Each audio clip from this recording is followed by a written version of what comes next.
مرنے سے پہلے اے مسلمان کر لے اس پہ غور، کتابوں کا خدا اور ہے، بابوں کا خدا اور۔ علمی پوائنٹ نمبر 16، میرے بھائیوں، قرآن حکیم کی یہ جو موجودہ کتابی شکل ہے، اس کتابی شکل میں پہنچتے ہوئے آلموسٹ 25 سال اس کو لگے ہیں۔ اس 25 سالوں میں نبی علیہ السلام پہ جو قرآن نازل ہوا ہے وہ والے 23 سال شامل نہیں ہیں، اس کے بعد 25 سال لگے ہیں اس شکل میں آتے ہوئے۔ اس کی حکمت میں آپ کو اگلے پوائنٹس میں بتاتا ہوں۔ علمی پوائنٹ نمبر 17 وہ ہے میرے بھائیوں کہ عرب کے لوگوں کو اپنی میموری کے اوپر نا بڑا ناز تھا، وہ چیزیں زبانی یاد رکھتے تھے، کریم کرتے تھے، ان کو اتنی شاعرانہ کلام زبانی یاد ہوتے تھے، ان کے لیے کوئی پرابلم نہیں تھا چیزوں کو زبانی یاد رکھنا، اور اس پہ وہ فخر محسوس کرتے تھے۔ اب اس سینیریو کے اندر جب یہ کتاب نازل ہوئی تو صحیح بخاری میں آتا ہے کہ ابن مسعود کہتے ہیں میں نے 80 صورتیں نبی علیہ السلام سے خود سن کے یاد کی ہیں۔ آپ نماز میں پڑھتے تھے، آپ ذرا کریمنگ کا لیول دیکھیں کہ نماز میں وہ تہجد کی نماز میں سن رہے ہیں اور یاد بھی کر رہے ہیں، اتنے ان کے مضبوط حافظے تھے۔ ابھی بھی دیکھ لیں، آپ چھوٹے بچوں کو لگا لیں، کتنے بچے ہیں 8-9 سال کی عمر میں پورا قرآن حفظ کر جاتے ہیں، ابھی بھی کوئی مشکل نہیں ہے، لیکن وہ اب تھوڑا سا چونکہ ہمارا موڈ چینج ہو گیا ہے، ہماری پرائورٹیز چینج ہو چکی ہیں، اس لیے وہ والا معاملہ پیچھے چلا گیا۔ ہم زیادہ تر لکھی ہوئی چیزوں کے اوپر اعتماد کرتے ہیں، زبانی یاد رکھنے کے اوپر توجہ نہیں کرتے، اس لیے یہ ذرا مسئلہ آہستہ آہستہ پیچھے چلا گیا۔ اب چونکہ ان کو اپنی کریمنگ کے اوپر ناز تھا، یاد کرنے کے اوپر ناز تھا، اس لیے وہ قرآن پاک کے حافظ سینکڑوں کی تعداد میں صحابہ کرام میں موجود تھے۔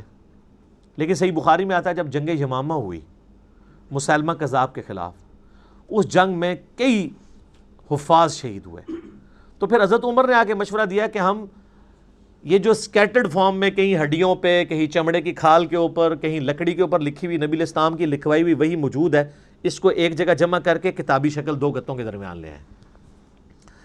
تو حضرت ابوبکر چونکہ سنت کی پیروی کرنے والے تھے، پہلا جواب ان کا وہی تھا کہ میں وہ کام کیوں کروں جو نبی علیہ السلام نے خود نہیں کیا۔ پھر حضرت عمر ان کے ساتھ بحث کرتے رہے کہ اس کی ضرورت ہے، حتیٰ کہ حضرت ابوبکر کہتے ہیں اللہ نے میرا سینہ کھول دیا۔ پھر مشورہ طے پایا کہ زید ابن ثابت جو بڑے انٹیلیجنٹ بندے تھے اور سب سے زیادہ ڈومیننٹ وہی انہوں نے لکھی ہوئی تھی، ان کو بلایا گیا، ان کے ذمہ یہ کام لگایا گیا، وہ بھی ریلیکٹنٹ ہوئے۔ پھر ان کے ساتھ صحابہ نے بحث کی، وہ مان لیا انہوں نے، اور بخاری میں الفاظ ہیں، انہوں نے کہا کہ اگر مجھے حضرت ابوبکر یہ ڈیوٹی لگاتے نا، یہ پورا پہاڑ یہاں سے یہاں شفٹ کرنا ہے، تو وہ آسان کام تھا۔ قرآن پاک کی ذمہ داری میرے پہ لگانا ایک پوری امت کے اعتبار سے میرے پہ بڑی ذمہ داری تھی۔ زبانی لوگوں کو یاد تھا، آج بھی حافظ ہی اس کو پڑھ کے اینڈ پہ آپ دیکھتے نہیں لکھا ہوتا ہے ہم نے قرآن کو حرف حرف پڑھا، اس میں کوئی غلطی نہیں ہے، یہ کوئی نسخے سے نہیں میچ کرتا، کریمنگ کوئی حفاظ نہیں اس کو۔ لیکن حضرت ابوبکر یہ چاہتے تھے جو نبی علیہ السلام نے اپنے نوٹس لکھوائے ہیں اس کے ساتھ کاؤنٹر ویریفائی کیا جائے، اور اس کے لیے طے پایا کہ ریٹن ریکارڈ موجود ہونا چاہیے، جو بھی آپ اس میں لکھیں گے اور کم از کم 2 بندے اس کو ریٹن میں جسٹیفائی کریں گے۔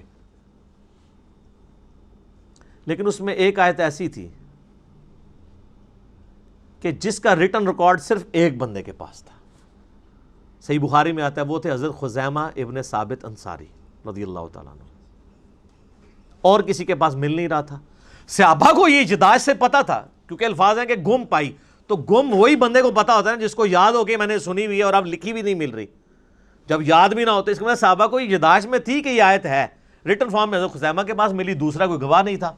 پھر صحابہ کو یاد آیا کہ ان کی تو گواہی حضور نے 2 کے برابر کی ہوئی ہے، اور وہ معجزہ آپ کی وفات کے بعد ظاہر ہوا۔ یہ پروفیسیز اور جو علامات النبوہ ہیں، اور وہ واقعہ بڑا مشہور ہے۔ نبی علیہ السلام نے ایک یہودی کے ساتھ ایک جانور کا سودا کیا، آپ گھر جب رقم لینے کے لیے، مال لینے کے لیے گئے، پیچھے سے کسی نے اس کو زیادہ قیمت لگا دی، وہ مکر گیا۔ آپ علیہ السلام واپس آئے تو اس نے کہا آپ نے سودا ہی نہیں کیا۔